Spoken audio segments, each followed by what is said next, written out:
I want to say to you today that debt is a sociopath. No, sir, I think you are.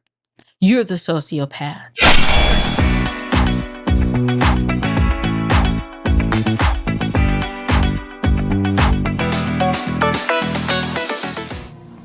Lindsay Bryan Potvin, in her book, The Financial Anxiety Solution, The Financial Anxiety Solution, purports that in our culture, we adopt the notion of debt as a character flaw. We see debt as a moral deficit. When truth be told, a lot of times it can be traced to circumstances that are beyond our control. 58% of debt collection in 2021, 58% of debt collection in 2021 was medical debt.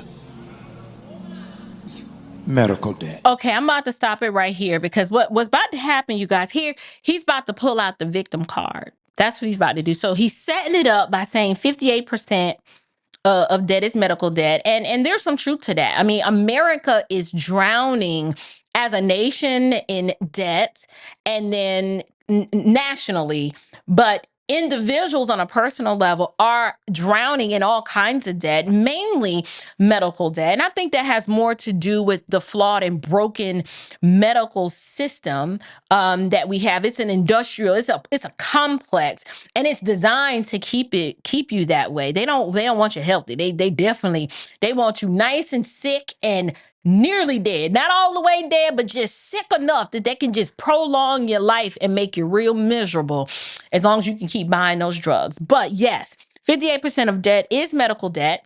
And then he kind of touches based on the fact that, some studies suggest that debt is representative of some sort of moral deficit. But then what he does is he's trying to set it up to this debt you in, it ain't even your fault. You have to understand the worldview of a Jamal Bryant is not one of biblical justice, right? He comes from a very Marxist, socialistic ideology. And so rarely is anything ever anybody's fault. There's always some external reason out there why you can't get your life together. You'll hear him bring in a lot of this social justice gospel, which is no gospel at all because there's no good news in it. In fact, all it does is keeps people tied to the victimhood Olympics, and you just running, and you never get the medal, but you were definitely running in the Olympics. But he's gonna spend some time here, and he's gonna pull out the victim card to set up the idea that this is not even your fault and that there's this supernatural something out there that's going to come in and swoop in and make everything right. Now, one time, does he have an appeal to financial responsibility or being fiscally responsible and properly managing your debt? Remember, he can't have you out here managing your debt and your finances better, because one, if you did, you wouldn't be giving him so much money. But two, you gotta constantly there's a need. You have to always be on the edge of getting the blessing. Not quite there, but just close enough to where you can taste it and you can touch it. But let him finish. And I dare not even begin to look at the ledger on the tax that comes with being black in America. Is incalculable. I'm sorry, y'all. I know y'all I need her to let this play. It's just so much here. So now there is a tax on being black in America. Somebody who's supposed to be a preacher of the word, who's supposed to be able to be proclaiming the gospel of grace, which teaches that we are free in Jesus. He's now trying to convince you that there is a tax on being black. And you know what is so funny? Because I've been black my whole life and I never knew this. All of the disparities that he speaks about and claims are just this existential reality for black people. It's funny how it escapes those of us who kind of just understand the way the world works and who weren't raised to believe that everything is somebody else's fault and that they're victims. Like, do you know why my credit was jacked up for 7 years when I was at New Birth? My credit was jacked up for 7 years when I was at New Birth because I allowed a pimp preacher to convince me to come down to the altar, drop all 6 of my credit cards that were pretty much charged to the max as a college student. And he promised me and several others down at that altar that this was our season and that the Lord was going to pay off all 6 of our credit cards. All we had to do was hand them over, and my dumb behind ran from the balcony all the way to the altar with all 6 of my credit cards in hand. It was 2 Citibank Visas, 2 Citibank MasterCards, a Discover, and an Express card. Express, the clothing store, which is technically a charge card, not a credit card, but you know, who's counting? My credit got jacked up for 7 years because I actually believed that joker. I believed when he told me that my season harvest favor breakthrough and increase had come. Oh yes, there was tears of joy. I think I probably leaped a couple of times across the altar in the front, and it was all a lie. Because see, that was a performance. It was a part of the performance. What I did not know or realize is that, dummy, you should have checked to make sure what they meant by that. Because if you've heard this story before, several weeks later, when up in New York, my mom was getting credit card statements. She like, why you not paying your credit card bill? I'm like, debt.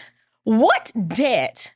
That has been paid off. Somebody at church has paid that off for me. So I don't even know what you're talking about. And she like, you dummy, that ain't what this statement says. Why you ain't paying your credit card bill? I know you're working, you're in school, you're working, you're not even making the minimum payment. I was like, this must be some mistake. Oh, this must be some mistake. And I go to church all bright-eyed and bushy still, like, hey, Elder Murphy, me, do you remember that Wednesday night service when the bishop had all the people come down with the credit cards? Yeah, I was one of those people. But my mama said that my statements haven't been paid. Can you just give me an update as to where we are with that? And he's looking at me like, wait, what? And I'm gotta remind him. He like, oh yeah, I remember. Let me look into that for you. Yeah, well, the looking into that for me turned into 60 days later, and still credit card balances. Now your interest is going up. And yes, my credit was jacked up for 7 whole years, all because of the season harvest favor breakthrough and the increase. Yes. And so when I hear him talk about this, black tax of being black, if we're all honest, many of us just don't know financial stewardship. We live beyond our means. We consume, right? Like we buy Gucci suits that are ugly. That's what we do.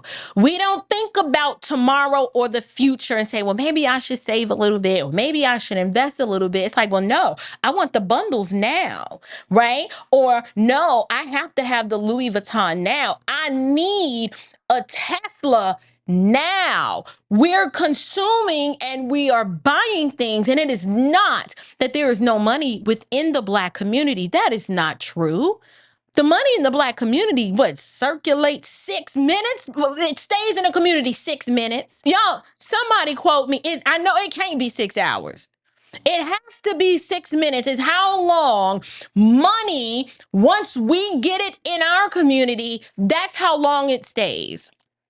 So are you really trying to convince me and others that there's a tax on being Black And I'm going to let him expound upon what he means, but I just had to stop it because I am so sick and tired of, in places and spaces that should be telling people the truth, that would actually help the community do better, elicit some sort of personal responsibility, saying, listen, we got to own this spending. This spending is all us. Yes, we are in a horrible economy, and that's more the reason why we need to just we need to chill on the spending. But he's not going to have that conversation, because then that's going to require you to examine your budget and be like, okay, well, I probably need to change this, and this. And that's going to impact his pockets. He can't have you thinking rational. He's got to have you thinking emotional by bringing in an element that should have no place within the house of God. A black tax? What kind of foolishness is that? What are you even talking about? Matter of fact, he's going to explain it, but I guess I should let him explain it. In terms of the difficulty of securing home loans, the absence of access to capital for entrepreneurship, the interest rate that is applied on trying to secure a used automobile, and the ungodly cost of student loans is all beyond our comprehension. I want to say to you today that debt is a sociopath, because debt is no, sir, I think you are. You're the sociopath. So this man is literally trying to draw a connection between access to capital for small business owners, interest rates on used cars, and student loan debt, that somehow we, Black people, are victims in this situation, as if we've been hogtied to take out these loans.